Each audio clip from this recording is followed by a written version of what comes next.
Добро дојдовте во Процес. Една недела пред локалните избори ќе се заложат легитимните кандидати за градоначалници и советници за едно многу чувствително прашање. Унапредување на заштитата на жените и децата жртви на насилство, вклучително и семејно насилство. Добре дојде за Дороти Пачкова, Сдружение на еднородителски семејства Една може, Елена Димушевска од Националната мрежа против насилство врз жени и семејно насилство. Ти благодариме за поканата. Што туку дојдовте од една средба, недалава што измина, одржувате континуирано средби, регионални средби со идните кандидати за градоначалници и со советниците. Каде бевте и зошто се тие средби? Што барате од нив? Да, изминатава недела одржавме 3 регионални средби со кандидатите за градоначалници и носителите на советнички листи. Бевме во Полошки регион, Скопски регион и Вардарски. Се одлучивме за овие 3 региони да ги офатиме со оваа кампања, најмногу заради тоа што нашите активности по изборите ќе бидат прилично интензивни, не би можеле овие активности да ги правиме на национално ниво во исто време. Така да решивме да почнеме со овие 3 региони и надевајќи се дека ќе имаме позитивен резултат, ќе можеме истото тоа само да го реплицираме во другите региони. Што се случуваше на средбите? На средбите беше кратко презентирана предлог политиката која што изработија Националната мрежа заедно со Една може, која што се однесува на пристапност и достапност на сервиси, специјализирани сервиси за жени жртви на различни форми на насилство, вклучително и семејното. И дополнително беше изработен во некоја сосема драфт форма предлог пакет на социјални мерки кои што општините би им ги обезбедиле на жените кои што ќе решат да излезат од насилната средина. Така да на настаните беа презентирани предлог политикава со минимум пакет на специјализирани сервиси и овој пакет на социјални услуги кои што ги нудат општините. Од градоначалниците баравме во суштина да потпишат јавна заложба дека доколку бидат избрани нови локални избори, дека ќе ја дадат, ќе ја почитуваат, ќе го почитуваат она што го ветиле и ќе направат напор да ова се реализира. Што содржи таа јавна заложба? Што всушност барате? Јавната заложба содржи пакет политики и социјални мерки кои би се однесувале на транзиција на жената жртва на семејно насилство, кои би овозможили излегување од кругот на насилство и би можела да живее еден нормален живот. Пакетот на социјални мерки за жени жртви на семејно насилство и да не заборавиме исто така и децата кои се дел од кругот на насилството и директно и индиректно, би вклучувал финансиска и материјална помош за жените и за децата. И како што знаеме, клучниот проблем за излегување од еден насилен однос е економската немоќ, па на овој начин ние би им овозможиле да излезат од насилството со финансиска поддршка, со поддршка во однос на плаќање кирии, да речеме. Општината би зела свој удел и во однос на возраста на децата би овозможиле едно нормално функционирање и едно нормално вклучување во општествениот живот и во развојот на едно дете, па со оглед на тоа колкаво е детето, такви мерки предлагаме.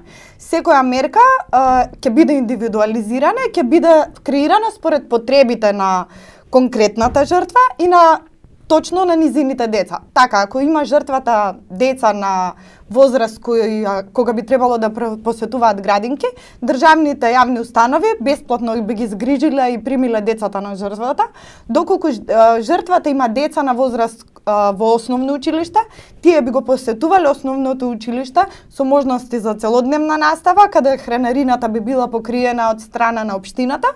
И исто така, ако има деца на возраст кога посетуваат средно училиште, тогаш на тие деца би имало возможиле бесплатен јавен превод за жените жртви на семејно насилство од руралните средини, би овозможили исто така превоз на децата за да можат да стигнат до средните или основни училишта и бесплатни екскурзии. А доколку жените се со дечиња на возраст на факултет, тие дечиња секако би имале бенефицирана котизација за упис на факултетот. Цела стратегија сте направиле. Се разбира. Како го примија сето ова? Беа ли зачудени од Интересно. Како го примија? Се согласија, затоа што она што ние го направивме на почетокот пред да ги презентираме и минимум пакетот на специјализирани сервиси. Не слуша. Сега се Да. малку со кампањата, па... Оние кои дојдоа беа Точно. заинтересирани. Беше интересно дека беа заинтересирани затоа што на жал тие не беа ни запознаени со не се ни запознаени со состојбата во државата со семеното во однос на семеното насилство. Затоа како што ви кажувам, значи прво им ја презентиравме состојбата, онаа мапа која што ја изработивме која што покажува дека Македонија е на голема црвена точка во однос на обезбедување заштита. Поголемиот дел од нив тоа не го знаат, поголемиот дел од нив на последната средба, на пример во Вардарски регион, не знаат дека во Вардарски регион има само еден сервис кој што е лоциран во Свети Никола, дека другите општини немаат буквално никаков друг сервис.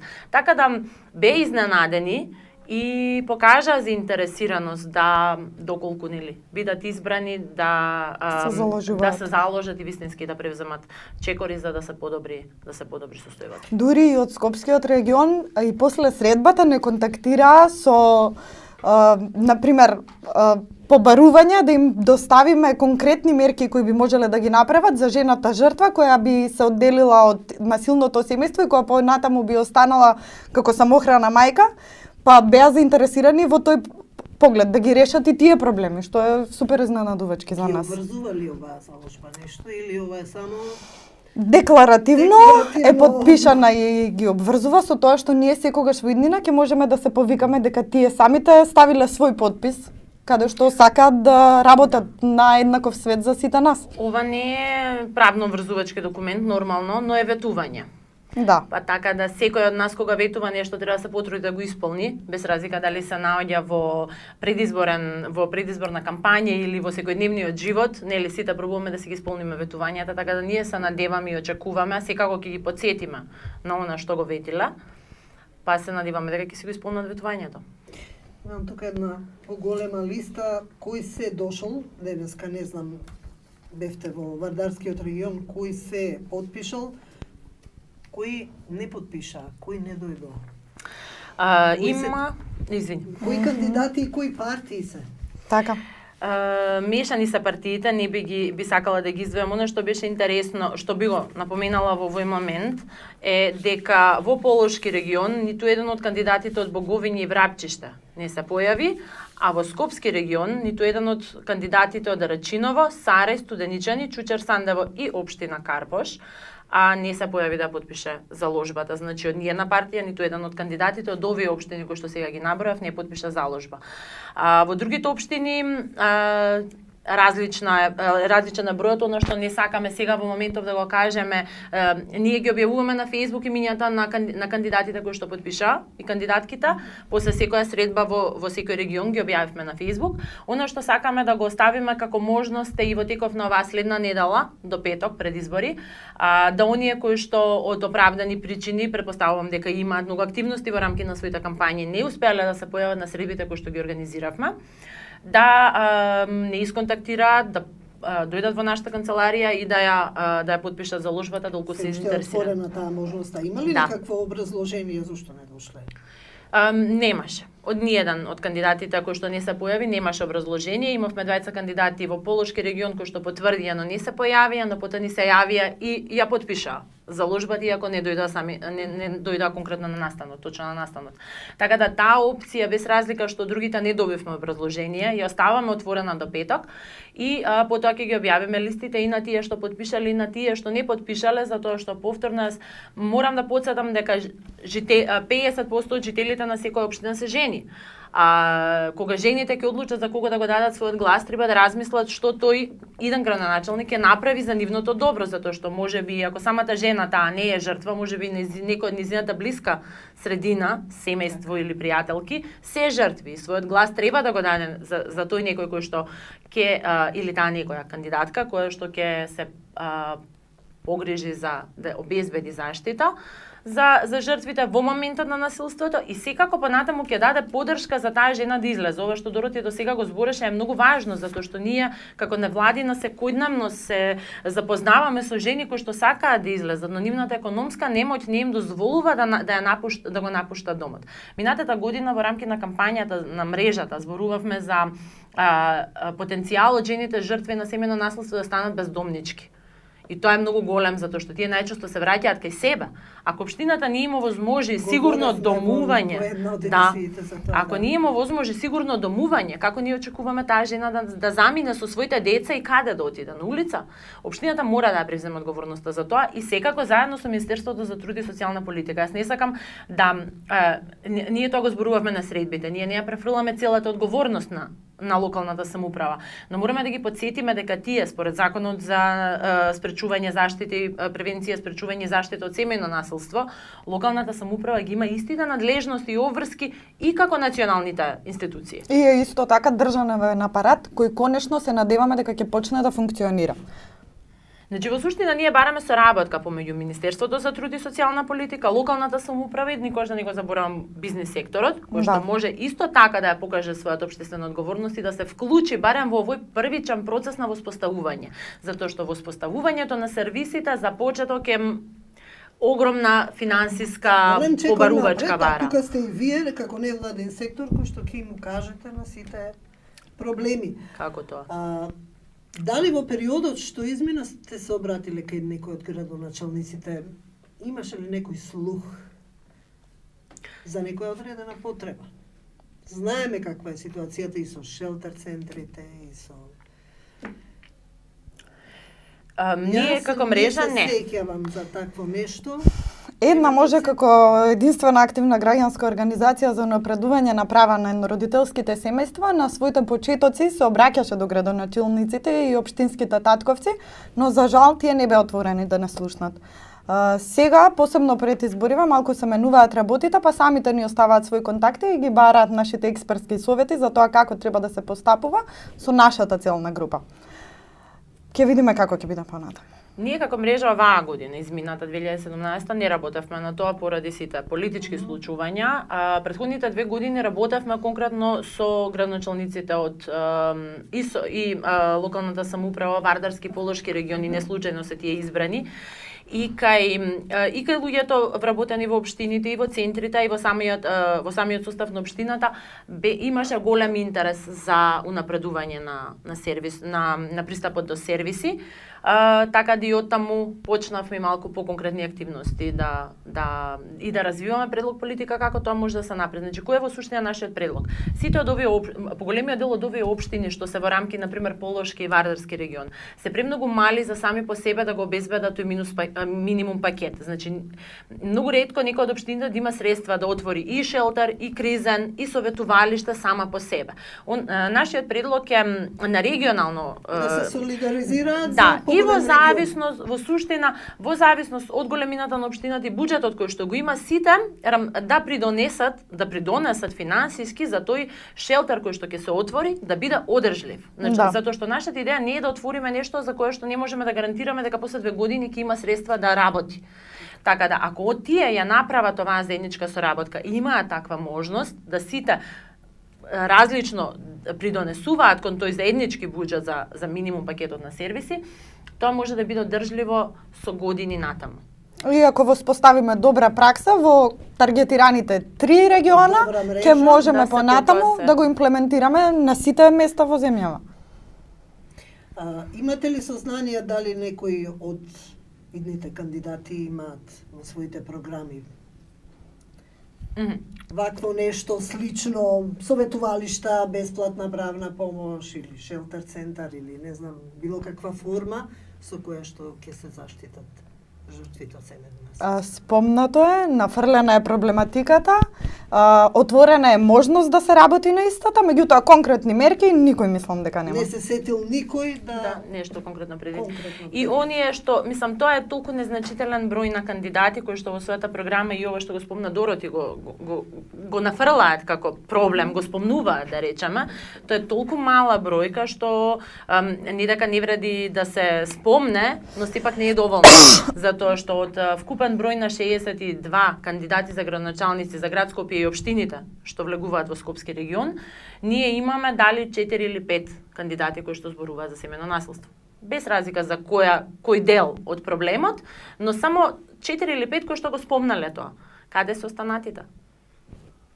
Ова е загрижувачки. Загрижувачки, од една страна е загрижувачки присуството, освен од Вардарски регион, каде што имавме присутност на повеќе од 50% од кандидатите, односно од 25 кандидати 14 беа присутни. Во Скопски регион, на жал, од 62 кандидати само 21 ја подпиша заложбата, тоа се 1/3 од прилика. И во Полошки е најразочарувачки затоа што од вкупно 44 кандидати за градоначалници само 10 ја подпиша заложбата. Може би сметаа дека нема проблеми во нивниот регион. Или може би тука нас ни се отвара тоа прашање за кого треба да гласаме, кога ниту декларативно не сака да подпише нешто, дали од овие кандидати кои што не дошла да ја подпишат оваа заложба, можеме да очекуваме дека понатаму ќе работат на унапредување на состојбата со сервисите, на поддршка на самохраните мајки и жртвите. Да, разочарувачки е. Дека дури кога се поканети да превземат нешто, некако како да не е приоритет. Не е приоритет, а на глобално ниво женското прашање е приоритет. Сега во 21 век, посебно семејното насилство, родово базираното насилство, целиот свет смета дека треба да се решава. Ние на Балканот со нашето културно и општествено уредување сме едни кои предначиме во семејното и родово базирано насилство, а нашите кандидати за општините сметаат дека не е приоритет, ниту да дојдат да подпишат. Но знаете, сега ова можеби не знам како ќе звучи да го кажам, од една страна не се ни тие криви. Приоритет семејното насилство во Македонија за изборна кампања никогаш не е, колку и да пробуваме ние да го наметнеме како важно прашање, не само кај кандидатите за градоначалници или ако се парламентарни избори за тие кандидати, не е приоритет ни кај новинарите. Ти си една од ретките новинари која што се согласи во сред изборна кампања да разговара за ова прашање. Минатата година во рамки на кампањата пред парламентарните, ние не можевме да добиеме простор затоа што од сите го добивавме одговорот избори се, со кандидатите ќе зборуваме. И јас зборувам за тоа што треба кандидатите да го направат, јас не зборувам за нешто многу поразлично. Јас зборувам за нашите барања како организации од кандидати за градоначалници. Имаме право да ги побараме, зашто тие го очекуваат нашиот глас.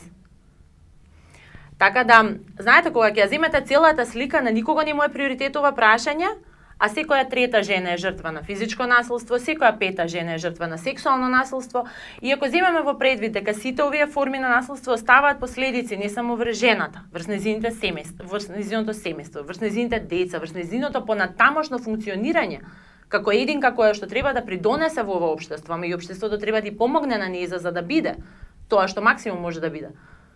Што очекуваме? Не можеме да го покренеме прашањето кај никого да биде на топ приоритет. Јас не сакам да кажам дека градењето на улици не е важно. Секако дека е важно. Но и тие две работи сами по себе не се побиваат. Кога што треба да вложиме во инфраструктура, треба да вложиме и во квалитет на живот на жените. Ама и зашто ќе ни се тие улици ако по нив се движат тепани жени и растат деца кои израснуваат во идни насилници или пак жртви. И несреќни деца. Но ако го прашате некој од идните градоначалници или советници, сигурно како топ ќе каже да, секако, и тоа не е едно од прашањата. Да, секако. Во тек на кампања. Но собираат гласови со тоа што ќе градат нови трговски центри и кадни гаражи. Пошто некако тоа е поважно, да изградиш нов трговски центар и кадна гаража и да поправиш улица, него да обезбедиш заштита на значителен број на жени. Ние, на жал, темната бројка никогаш нема да ја знаеме. Но доволна и оваа официјална што ја имаме, и тоа се премногу. Затоа што не се самите тие, рековме, носат со себе 2, 3, 4 деца, носат со себе цели семејства кои што се погодени од тоа насилство. Но и фактот молчат, но и фактот дека наутро пред да ги отклучиме канцелариите, нас не чекаат жени во насилство и се обраќаат дека им треба помош. алармира дека мора сите заедно да превземеме нешто. Јас ве следам на социјалните мрежи како Така. вие тоа го решавате, си помагате едни со други, но дали е тоа решение, како успевате? Еве, како... Решение е да си помагаме едни на други, а неопходно во моментов, меѓутоа неопходноста државата да почне да функционира во заштита на своите граѓанки и граѓани. Што е, да кажам, топ приоритет? Што во моментот е најважно? Важно е се што треба во моментот. Шелтер центар ли е? Да се воспостави соработка. Не, мислам да, сработката секако, да, Да. се унапреди, не да се воспостави, не имаме Да. воспоставено, можеби да се унапреди, но то приоритет е да се отвори во секој регион да биде достапен овој минимум пакет Најургентно. на сервиси и овој друг социјален пакет. На пакет на социјални услуги Предлогот кој го ќе споменавме. тие две ние ги издвоивме и тоа во нашиот минимум пакет. Повторно е минимум од минимумот. Затоа што ако одиме според стандардите што ги препорачува Совет на Европа, треба уште многу повеќе да бараме, но поради тоа што гледаме дека тргаме од нула, Чекор по чекор. буквално со тој план одиме, со чекор по чекор. Сервисите мора да се воспостават, шелтери, кризни центри мора да има. Оно што за нас е, например, пријатно изненадување не знаевме дека е во план, но баш пријатно ни изненади кога беше соопштено на медиуми, дека Министерството за труд и социјална политика заедно со UNDP и UNFPA ќе отвараат центри за силување, кризни центри за силување во рамки на 3 болници. Тоа е огромно. Тоа е огромно нешто. Замислете дека ние за жртвите за сексуално насилство немаме ништо во државата. Немало никакво решение Така да до 3 сега. центри во Скопје, Куманово и Тетово се огромно нешто за почеток. Затоа и со тоа одиме. Подобро е да има некаде, него да нема никаде. Во моментов она што го имаме, јас постојано го зборувам, но не можам да не го кажам. 30 до 35 кревети на национално ниво се исто како нула. Затоа што тие жени во тие шелтери треба да бидат сместени до 6 месеци. А они остануваат неколку дена, така? И остануваат некогаш до 3 месеци, но автоматски кога ќе дојде жена со 2 или 3 деца, тие држат 4 месеца, 3 месеци. Автоматски тој број од 30 се намалува на 25, 26. Ме разбирате, тоа е долготрајно сместување, мора да имаме капацитети, мораме да ги тргнеме и она што е најстрашно, бројот на фемициди се зголемува. Ние зборуваме и за тоа постојано. Бројот на фемициди се зголемува. Тоа се случаи убиства на жени кои што пријавувале семејно насилство. Институциите не изреагирали на крај, завршиле Кулминацијата фатално. е фемицид. И завршиле фатално. И ние што ќе правиме сега? Ќе ги казнуваме? Окей, ќе ги казниме тие што не е соодветно. Таков случај пред 2 години во Кавадарци Да. со убиството Ние на за цело семејство. оваа година имаме регистрирано 5 нови фемициди. Од Оваа година, медиумски 10 објави. месец сме. Тоа во Кавадарци беше трократно убиство, нели беше цело семејство буквално. Оваа година што се регистрирани се 4-5 односно нови фемициди, каде што е жртва била само жената, без незиното семејство на среќа. Или несреќа, не знам тука дали може да го спомнувам тој термин, дали е соодветен. Иако ова не е алармантно, Да, да. Ние секоја година имаме зголемување на бројот на убиства, зголемување на број на луѓе кои што поседуваат оружја, кои што може да го искористат и го користат. Го користат. тука и социјалните служби затаија и затајуваат и треба да се зајакнат, тоа е веќе... Да. Така да кога зборуваме за приоритети, јас стварно не знам кој од каде треба да почнеме. Дали од посоодветна реакција на институции, дали од отварање на овие сервиси, дали од ова што го предлагаме во однос на социјалните мерки, пошто и тие се неопходни. За среќа имаме жени кои што имаат каде да имаат домување решено, можеби, но овие други работи многу би им помогнале. Овој пакет на социјални мерки ние го нудиме го предлагаме да биде барем во првата, втората година од напуштање на средината, не за секогаш, туку да дадеме можност да се Потребен е период, да се процес адаптира, излегувањето. да се среди самата себе и своите деца и да може да продолжи понатаму. Добро, еве за крај уште еднаш. Ги повикуваме тие што не дошле, Што не успеа да што стигнат, Не успеале да стигнат, веројатно можат и само да прочитаат и да потпишат, така? секако. Да, Да го сторат тоа, имаат време уште. имаат време до петок да не контактираат, да потпишат јавната заложба. Се надевам дека ќе имаме уште некој кандидат кој што ќе реши дека ова е нешто важно да го стави во својата програма. Така да и после тоа ќе ги известиме, чисто само за да потсетиме. И се надевам ќе ги објавите тие. Да, во секој повторно, случај. Кој не потпиша. Да, тоа беше до сега, ги објавувавме само оние кои што потпиша и нашиот договор е во петок да ги објавиме сите од една страна што потпишале и оние што не потпишале, за да ставиме до знаење кој за што се залага во однос на ова прашање. Да. Да можат граѓаните да Тоа се ќе го одлучат. направите пред избори, пред Секако. Во петокот, гласањето? да. Во петокот пред нели сабота веќе доаѓа изборен молк, не би сакале ние тука нешто да нарушуваме, така да во петок би ги објавиле листите на тие што потпишале, што не потпишале, од која и од која општина, мислам за која општина се кандидирани. Од овие 3 региони. Ви благодарам на разговорот. Благодариме ние.